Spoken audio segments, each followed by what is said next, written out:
إبراهيم وعلى آل إبراهيم إنك حميد مجيد. اللهم بارك على محمد وعلى آل محمد كما باركت على إبراهيم وعلى آل إبراهيم إنك حميد مجيد. மதிப்புக்குரிய சகோதரர்களே,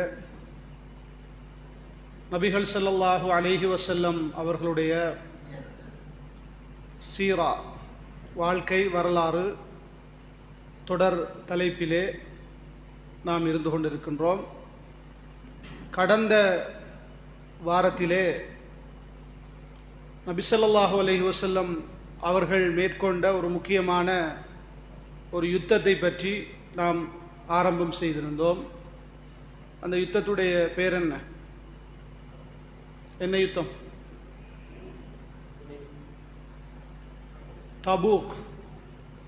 தபூக் என்ற ஒரு யுத்தம். இது ஹிஜ்ரி 9வது வருடத்திலே இடம்பெற்றது. ரோமர்களும் அவர்களுக்கு கீழ் வாழ்ந்த கசாசினா கோத்திரத்தினரும் சேர்ந்து மதீனாவிலே உள்ள முஸ்லீம்களை அழிக்க வேண்டும் என்பதற்காக சதித்திட்டம் தீட்டி ஒரு பெரும் படையை தயார் செய்கிறார்கள். அந்த படை தயார் செய்யப்பட்ட விடயம் மதீனாவிலே அந்த செய்தி கிடைத்தவுடன் முஸ்லீம்கள் பயத்தோடு வாழ்ந்து கொண்டிருந்தார்கள். ஒரு சின்ன சத்தம் கேட்டாலும் ரோமர்கள் படை திரட்டி கொண்டு வந்து விட்டார்களோ என்ற ஒரு அச்சம் அவர்களுக்கு மத்தியிலே இருந்தது. அது ஒரு பக்கத்தில். இன்னொரு பக்கத்தில் முனாஃபிக்குகளுடைய சதித்திட்டம் மதீனாவில். இவர்கள் மறைமுகமாக முஸ்லீம்களுக்கு எதிரான சதித்திட்டங்களை தீட்டிக் கொண்டிருந்தவர்கள். குறிப்பாக இவர்கள் முஸ்லீம்களுக்கு எதிராக முஸ்லீம்களை அழிப்பதற்காக ஒரு பள்ளிவாசலை கூட கட்டினார்கள். சூரத்து தௌபாவிலே அல்லாஹ் குறிப்பிடுகின்றான். அந்த பள்ளியில பேர் என்ன சொன்னாங்க வரலாற்றில்? மஸ்ஜிது லிரார். முஸ்லீம்களுக்கு தீங்கு செய்வதற்கென்றே அந்த பள்ளி அமைக்கப்பட்டது. குபா பள்ளிக்கு பக்கத்தில் எதிரிகளுக்கு ஒரு தங்குமிடம், ஒரு புகலிடம். அது இப்படி ஒரு பிரச்சனை இருக்கிறது. அல்லாஹ்வுடைய தூதர் மதீனாவுக்குள் ரோமர்கள் படை திரட்டி கொண்டு வந்துவிடக்கூடாது என்பதில் கவனமாக இருந்தார்கள். ஏன்னா இங்கே முனாஃபிக்குகளும் இருக்கிறாங்கன்னு தெரியும். அதனால் அல்லாஹ்வுடைய தூதர் ஒரு மிக பெரும் படையை தயார்படுத்துகிறார்கள். தயாராக சொன்னார்கள். எல்லா கோத்திரமும் சேர்ந்து மதீனாவில் வந்து சேருது. மக்காவாசிகள் அதை சூழ உள்ள இஸ்லாத்தை ஏற்றுக்கொண்ட எல்லோரும் வந்து சேர்கிறார்கள். ஒரு கஷ்டமான நேரம், தர்மம் செய்யுங்கள் என்றார்கள். சஹாபாக்கள் போட்டி போட்டுக்கொண்டு அந்த யுத்தத்திற்காக தர்மம் செய்தார்கள். இந்த கட்டத்திலே அல்லாஹ்வுடைய தூதர் ஸல்லல்லாஹு அலைஹி வஸல்லம் அவர்கள் அந்த கிடைத்த வசதி வாய்ப்புகளை வைத்துக்கொண்டு 30,000 படை வீரர்களை ஒன்று சேர்க்கிறார்கள். 30,000 படை வீரர்களை ஒன்று சேர்த்து கொண்டு ஹிஜ்ரி 9ஆம் ஆண்டிலே ரஜப் மாதத்திலே ஒரு வியாழக்கிழமையில் தபூக்கை நோக்கி அல்லாஹ்வுடைய தூதர் படையை கொண்டு செல்கிறார்கள். இப்போது மதீனாவிலே தன்னுடைய ஒரு பிரதிநிதியாக முஹம்மத் இப்னு மஸ்லமா ரலியல்லாஹு அன்ஹு என்ற நபித்தோழரை நியமிக்கிறார்கள். அவருடைய குடும்பத்தை கண்காணிப்பதற்கு, பாதுகாப்பதற்கென்று குடும்பத்தை சேர்ந்த ஒருவரை நியமித்து விட்டுப்பட்டார்கள். அந்த சஹாபிய பேர் என்ன? அலி ரலியல்லாஹு அன்ஹு அவர்கள். ஆனாலும் அலி ரலியல்லாஹு அன்ஹு அவர்களுக்கு அந்த தபூக் யுத்தத்திலே கலந்து கொள்ள வேண்டும் என்ற விருப்பம் இருந்துச்சு. திரும்பியும் அல்லாஹ்வுடைய தூதர்ட்ட வந்து கேட்கிறார், கலந்து கொள்ள வேண்டும் என்ற ஆசையை வெளிப்படுத்துகிறார்கள். அப்போது அல்லாஹ்வுடைய தூதர் அவரை பார்த்து ஒரு வார்த்தை சொன்னார்கள். மூசாவுக்கு ஹாரூன் எப்படியோ அதுபோன்று எனக்கு நீங்கள் இருக்க வேண்டும் என்று விரும்ப மாட்டீர்களா என்று கேட்டார்கள். என்றாலும் எனக்கு பிறகு ஒரு நபி இல்லை என்றும் சொன்னார்கள். இப்போ மூசா நபிக்கு பக்கபலமாக அவருடைய சகோதரன் தானே ஹாரூன். அல்லாஹ்வுடைய தூதருக்கு இவர் ஒரு சகோதரன் தானே, சாச்சாட மகன் தானே. பிறகுதான் அவர் மருமகனாக மாறுகிறார். அந்த அடிப்படையிலே அதை சொன்னவுடன் அலி ரலியல்லாஹு அன்ஹு அவர்கள் மீண்டும் மதீனாவுக்குள் போய்விடுகிறார்கள்.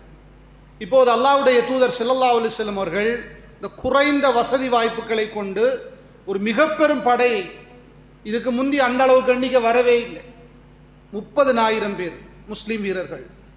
அவர்களை எடுத்துக்கொண்டு இப்போ தபூக்கை நோக்கி போகிறாங்க. தபூக்குங்கிறது ஒரு நீரூற்றுள்ள இடம் தான் தபூக்குங்கிறது. அதே போல் இந்த யுத்தத்துக்கு இன்னொரு பேர் ஒரு வறுமை யுத்தம், வறுமை படை, ஜெய்ஷுல் உஸ்ரான்னு சொல்கிறது. குறைந்த உணவு, குறைந்த வாகனம், குறைந்த தண்ணீர், ஆனால் 30,000 பேர் படை. வரலாறுகளிலே நாங்கள் பார்க்கிறோம், ஒரு ஒட்டகத்தில் பயணம் செய்வதற்கு 18 பேர், 18 பேருக்கு ஒரு ஒட்டகம் வாகனம். இந்த என்ன ஒன்றா பயணம் போறல, மாறி மாறி டேர்ன் கொடுத்து முறை கொடுத்து மாறி மாறி அந்த ஒரு ஒட்டகத்துக்கு 18 பேர். உணவு பற்றாக்குறை.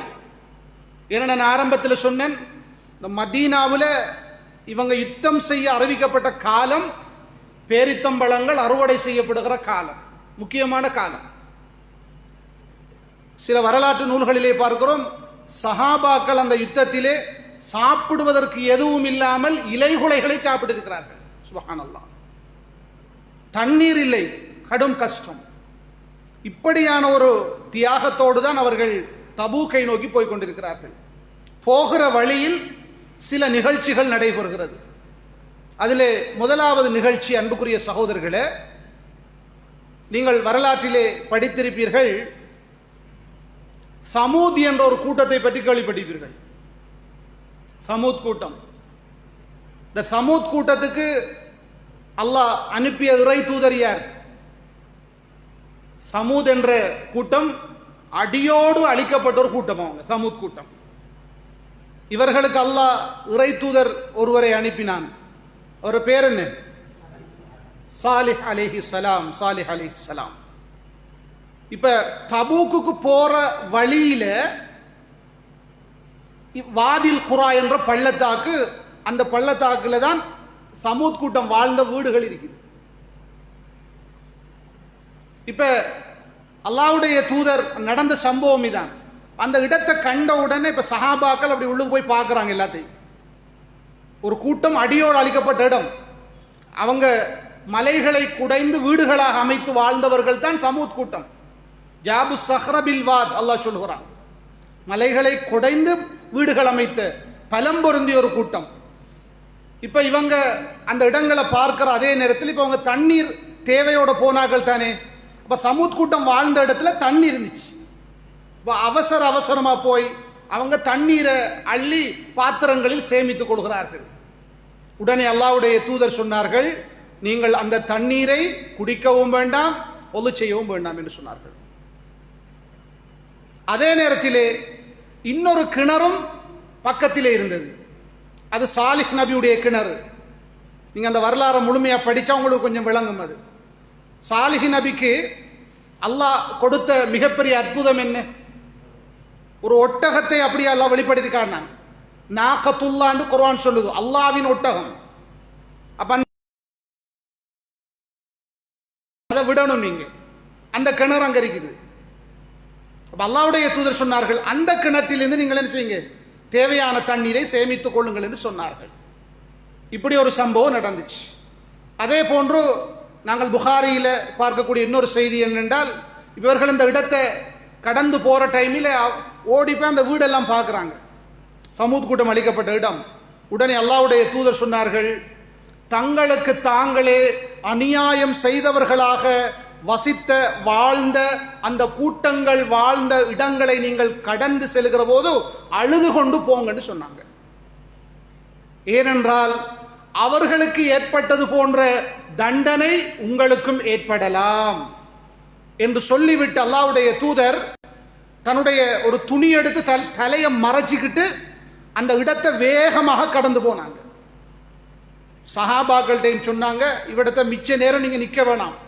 ஏன்? இது அல்லாஹ்வுடைய தண்டனை இறங்கிய இடம். இது போன்ற தண்டனை உங்களுக்கும் வந்து விடலாம். நீங்கள் வேகமாக இதை கடந்து வந்து விடுங்கள், அழுதவர்களாக வந்து விடுங்கள் என்று சொல்லி சஹாபாக்களுக்கு கட்டளையிட்ட ஒரு சம்பவம் இந்த தபூக்கு போற வழியில தான் இடம்பெற்றுச்சு. இது ஒரு சம்பவம். அடுத்ததாக இவர்கள் கொஞ்சம் தூரம் போறாங்க. எடுத்த தண்ணி முடிஞ்சு. இரண்டாவதாக அல்லாஹ்வுடைய தூதர்கிட்ட கேட்குறாங்க, யா ரசூலல்லாஹ் தண்ணி இல்லாமல் இருக்கு, அல்லாஹ் கிட்ட துவா செய்யுங்க. இப்போ அல்லாஹ்வுடைய தூதருடைய ஒரு அற்புதம், அல்லாஹ்விடத்திலே கையேந்தி பிரார்த்தனை செய்கிறார்கள். சுபஹானல்லாஹ், உடனடியாக மழை பெய்தது. சஹாபாக்கள் வேண்டிய அளவுக்கு அந்த மழையிலே அவர்கள் பயனடைந்தார்கள். தண்ணீரை சேமித்து கொண்டார்கள். பாத்திரங்கள் எல்லாம் நிரம்பி வழியக்கூடிய அளவுக்கு மழை அல்லாஹ் பொழிய செய்தான். இது அல்லாஹ் இடையில் அல்லாஹ்வுடைய தூதருக்கு காட்டிய ஒரு முஅஜிஸா, ஒரு அற்புதம். பிரார்த்தனை செய்தார்கள், மழை பொழிந்தது. இப்போது தபூக்கை நெருங்கி விட்டார்கள். இப்போ இரவில் தங்க போகக்குள்ள சொல்றாங்க அல்லாஹ்வுடைய தூதர் ஒரு விடயத்தை சொன்னாங்க. இரவிலே ஒரு கடும் காற்று வீச போகிறது சொன்னாங்க.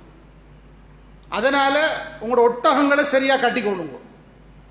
அந்த டைமில் இரவில் நீங்க யாருமே எழுந்து நிற்க வேண்டாம்னு சொன்னாங்க.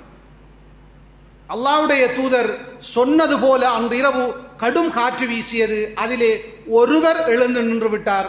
அந்த ஒருவரை அந்த காற்று அடித்து சென்று ஒரு மலையோடு கொண்டு அப்படியே மோத விட்டது. அவர் அல்லாஹ்வுடைய தூதர் முன்னறிவிப்பு செய்கிறார்கள், காற்று அடிக்க போது நீ ஒட்டகத்தை கட்டுங்க, எழும்பி நிற்க வேண்டாம்.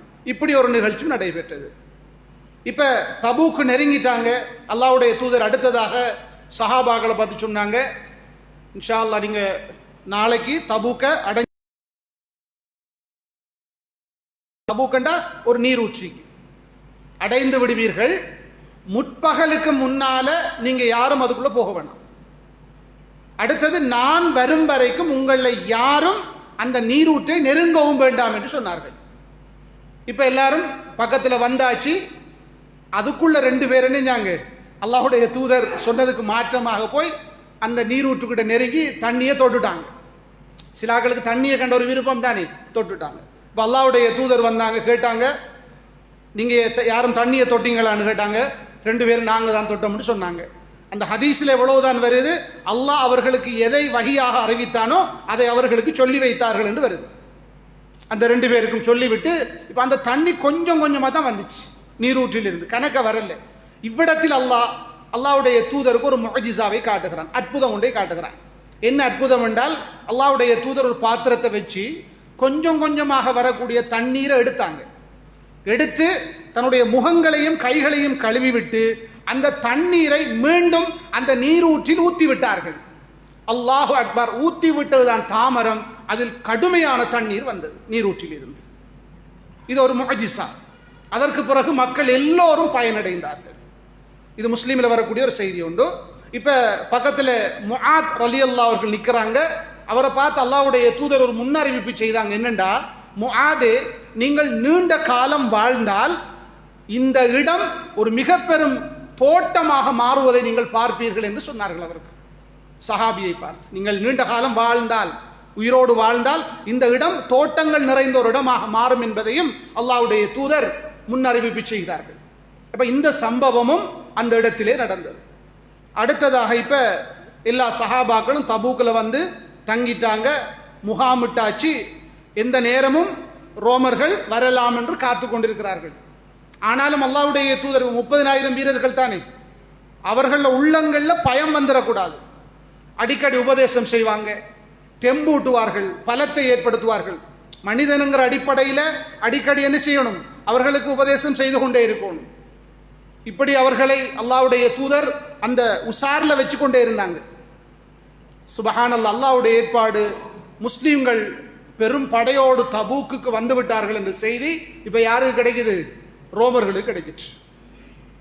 அல்லாஹு அக்பர், அல்லாஹ்வுடைய உதவி. அன்புக்குரிய சகோதரர்களே, இதை கேட்ட ரோமர்கள் பயந்து போனார்கள். நாங்க ஒரு ஹதீஸை விடத்தை ஞாபகப்படுத்தலாம். அல்லாஹ்வுடைய தூதர் சொன்னாங்க, எந்த நபிக்கும் கொடுக்காத சில சிறப்பம்சங்கள் எனக்கு இருக்குது. அதில் ஒன்று என்ன தெரியுமா, நுசிர்து பிர்ருபி மசீரத ஷஹர், ஒரு மாதம் நடக்கக்கூடிய தூரத்தின் அளவுக்கு நான் பயத்தை கொண்டு உதவி செய்யப்பட்டுள்ளேன். என் பேரை கேட்டால் ஒரு மாதம் நடக்கிற தூரத்துக்கு அங்கால மக்கள் பயப்படுவாங்க. இப்ப அல்லாஹ்வுடைய தூதர் தபூக்கிலே வீரர்களை அழைத்து கொண்டு வந்து முகாமிட்டிருக்கிறார்கள் என்ற செய்தி ரோமர்களுக்கு கிடைத்தவுடன் அவர்கள் திகைத்து போனார்கள், பயந்து போனார்கள். இப்ப அவங்க யோசிக்கிறாங்க, முஹம்மதோட அவர படைகளோட போராடி வெல்லலாமா என்று அவர்களுக்கு ஏற்பட்ட பயம். சுப்ஹானல்லாஹ், ஒவ்வொருவரும் சிதறி சிதறி தங்களுடைய பிரதேசங்களை, தங்களுடைய நாடுகளை, தங்களுடைய பகுதிகளை நோக்கி ஓடிவிடுகிறார்கள் தங்களோட படைகளோடு. ஒருத்தரும் வரல. இப்ப அல்லாஹ்வுடைய தூதருக்கு செய்தி வருகிறது, ரோமர்கள் எல்லாம் பயந்து போய் ஓடிவிட்டார்கள். முஸ்லிம்கள் எதிரிகளோடு யுத்தம் செய்யாமலே அல்லாஹ் தபூக் யுத்தத்திலே முஸ்லிம்களுக்கு மிகப்பெரிய வெற்றியை கொடுத்தான். அல்லாஹு அக்பர், அல்லாஹ் மிகப்பெரியவர். முஸ்லிம்கள் போராடவே இல்லை. முஸ்லிம்கள் வந்து விட்டார்கள் என்ற செய்தி கேட்டவுடன் அவர்கள் பயந்து போய் ஓடிவிட்டார்கள். கிட்டத்தட்ட 20 நாட்கள் அல்லாஹ்வுடைய தூதர் தபூக்கிலே தங்கி இருந்தார்கள். 20 நாட்கள். மொத்தம் வரலாற்றிலே சொல்லுகிறார்கள், இந்த யுத்தத்திற்கு அல்லாஹ்வுடைய தூதர் 50 நாட்களை செலவு செய்தார்கள். போறதுக்கு, பயணம் போறதுக்கு, வாரத்துக்கு, தங்கின் எல்லாத்தையும் சேர்த்து 50 நாட்கள் இந்த யுத்தத்திற்கு அல்லாஹ்வுடைய தூதர் செலவு செய்கிறார்கள். இப்ப அல்லாஹ்வுடைய தூதருக்கு முஸ்லிம்களுக்கு வருகின்ற மகிழ்ச்சியான செய்தி, ரோமர்கள் முஸ்லிம்களோடு போராடுவதற்கு பயந்து போய் ஓடிவிட்டார்கள் என்ற செய்தி கிடைக்கிறது. இது ஜசீரத்துல் அரப், அரேபிய தீபகற்பத்திலும் அதை சூழ உள்ள பகுதியிலும் முஸ்லீம்களுடைய இராணுவ பலம் ஒரு மிகப்பெரிய உயர்ந்த நிலையை அடைகிறது. ஏற்கனவே முஸ்லீம்கள் என்ற ஒரு பயம் இருந்துச்சு, அந்த பயம் இன்னும் அதிகரிக்கிறது. இப்போ முஸ்லீம்களை பற்றிய ஒரு மிகப்பெரிய ஒரு பயம் ஏற்பட்டு இனி முஸ்லீம்களை எதிர்க்கவே முடியாத என்ற ஒரு நிலையை அல்லாஹு தஆலா அந்த கடைசி யுத்தத்திலே முஸ்லீம்களுக்கு மத்தியில் அல்லாஹ் ஏற்படுத்தியிருந்தான். எதிரிகளுக்கு மத்தியிலே பயத்தையும் அல்லாஹ் கொடுத்திருந்தான். இப்போ இந்த நல்ல செய்தியோடு அல்லாஹ்வுடைய தூதர் ஸல்லல்லாஹு அலைஹி வஸல்லம் அவர்கள் மீண்டும் படைகளை அடைத்து கொண்டு மதீனாவை நோக்கி வருகிறார்கள். வருகின்ற போது வரலாற்றாசிரியர் சொல்றாங்க என்னண்டா, இப்போ முனாஃபிக்குகள் பார்க்குறாங்க, இந்த சந்தர்ப்பத்தை பயன்படுத்தி வழியில மறைச்சி முஹம்மத் அவர்களை கொல்ல வேண்டும். ஒரு 12 பேர் அப்படி முடிவெடுக்கிறாங்க முனாஃபிக்குகள். முகத்தை மறைத்து விட்டார்கள். அல்லாஹ்வுடைய தூதருடைய ஒட்டகத்தை முன்னுக்கு அம்மார் இப்னு யாசிர், அம்மார் அலி அவர்கள் எடுத்துக்கொண்டு போறாங்க. பின்னால ஹுதைஃபா அலி அவர்கள் இருந்துகிட்டு போறாங்க. இப்போது இடையில் ஒரு இடம் வரக்குள்ள சிலர் வழி மறைக்கிறார்கள், முகத்தை மூடியவர்கள், அல்லாஹ்வுடைய தூதரை கொல்ல வேண்டும் என்பதற்காக. உடனடியாக ஹுதைஃபா அலி அவர்கள் என்ன செய்றாங்க, அவங்கள்ட்ட ஒரு பெரிய கம்பு இருந்துச்சு, அவங்க முன்னுக்கு பாஞ்சு அந்த வாகனத்தில் அடிக்கிறாங்க. அவங்க வந்த ஒட்டகங்களுக்கு அடிக்கிறாங்க. அதுக்கப்புறம் பார்க்குறாங்க இவங்க முஸ்லீம்கள் உஷாரா இருக்கிறாங்கன்னு சொல்லிட்டு அவங்க ஓடிட்டாங்க. ஓடி போய் திரும்ப அவங்க எங்கே இருந்திருப்பாங்க, பின்னால் முஸ்லீம்களுக்குள்ளே சேர்ந்திருப்பாங்க. இந்த கட்டத்திலே அல்லாஹ்வுடைய தூதர் ஹுதைஃபாவுக்கு வந்தவர்கள் யார், அவர்கள் என்ன நோக்கத்திலே வந்தார்கள் என்ற அனைத்து செய்திகளையும் சொல்லிக் கொடுத்தார்கள். அதனால் தான் ஹுதைஃபா ரலியல்லாஹு அன்ஹு அவர்களுக்கு வரலாற்றில் ஒரு பேர் இருக்குது, சாஹிபு சிர். அல்லாஹ்வுடைய தூதருடைய அந்தரங்க விடயங்களை அறிந்து வைத்திருந்த சஹாபி அவர்தான். அல்லாஹ்வுடைய தூதர் மதீனாவிலே வாழ்ந்த முனாஃபிக்குகளுடைய பெயர்களை பட்டியலிட்டு கொடுத்தது யார்கிட்ட, இந்த ஹுதைஃபா ரலியல்லாஹு அன்ஹு அவர்களிடத்தில். அவர் யாருக்கிட்டையும் சொல்லல. அதான் உமர் அலி அவங்களோட சம்பவம் வருது. உமர் அலி அவங்களோட ஆட்சி காலம் வரக்குள்ள உமர் அலி அவர்கள் ஒரு ஹுதைஃபா ரலியல்லாஹு அன்ஹு அவர்களை சந்தி சொன்னாங்க, அல்லாஹ்வுடைய தூதர் உங்கள்கிட்ட இந்த முனாஃபிக்குகள பேர்கள் எல்லாம் எழுதி தந்ததா கேள்விப்பட்டீங்க, சொன்னதாக கேள்விப்பட்டிருப்பீங்க, அந்த பேரெல்லாம் நீங்க சொல்ல வேணாம். கேட்ட கேள்வி பாருங்க உமர், அந்த பேர்களில் என்னுடைய பேரை கண்டு பார்த்து சொல்லுங்க. சுப்ஹானல்லாஹ். அவங்க இல்லைன்னு சொன்னாங்க, சொல்லிட்டு சொன்னாங்க, இதுக்கு பிறகு இப்படி யார் வந்து கேட்டாலும் நான் சொல்ல மாட்டேன்னு சொன்னாங்க. அல்லாஹ் அதை பாதுகாத்து மறைத்து வைத்திருந்தான். அப்போ அதான் அந்த சம்பவத்தில் ஹுதைஃபா ரலியல்லாஹு அவர்களுக்கு அல்லாஹ்வுடைய தூதர் அந்த விடயங்களை கற்றுக் கொடுத்த நிகழ்வு தான் அது. அதற்கு பிறகு அல்லாஹ்வுடைய தூதர் ஸல்லல்லாஹு அலைஹி வஸல்லம் அவர்கள் முஸ்லிம்களோடு யுத்தம் செய்யாமலேயே மிகப்பெரிய வெற்றியை அடைந்தவர்களாக மதீனாவை வந்தடைகிறார்கள். இதான் அந்த சம்பவத்துடைய முடிவு. இந்த யுத்தம் தான் அன்புக்குரிய சகோதரர்களே அல்லாஹ்வுடைய தூதர் செய்த கடைசி யுத்தம். என்ன யுத்தம்? தபூக் யுத்தம். எத்தனையாவது வருடம்? 9வது வருடம். முதலாவது மிகப்பெரிய யுத்தம் என்ன? பத்ர் யுத்தம். அதுக்கிடையில் நிறைய யுத்தங்களை நாங்கள் படித்திருக்கிறோம். இன்ஷா அல்லாஹ் இதில் இன்னொரு தொடர்ச்சி அடுத்த வகுப்பில் பார்ப்போம். என்றால் சிலர் அந்த யுத்தத்தில் கலந்து கொள்ளாமல் பின்தங்கியவர்கள், அல்ல முனாஃபிக்குகளை பற்றி நமக்கு தெரியும், சில முஸ்லீம்களும் இருக்கிறார்கள். அவர்களை பற்றிய சம்பவங்கள் ஹதீஸ் நூல்களிலே பதிவு செய்யப்பட்டிருக்கின்றன. இன்ஷா அல்லாஹ் அதை பற்றி நாம் அடுத்த வகுப்பிலே விளங்கிக் கொள்வோம். வ ஆஹிரு தஅவானா அனில் ஹம்துலில்லாஹி ரப்பில் ஆலமீன். வந்திருக்கிறார்கள் சொல்ல ஒரு செய்தி ஒன்று சொல்லணும் சொல்லிட்டா நம்ம எல்லாம் இந்த வாகனங்களை தயாரிக்கிறதுன்னு சொல்லி பெரிய பாக்கியம் செய்திருக்கிறோம். இப்படியான பயான்களுக்கு வராங்க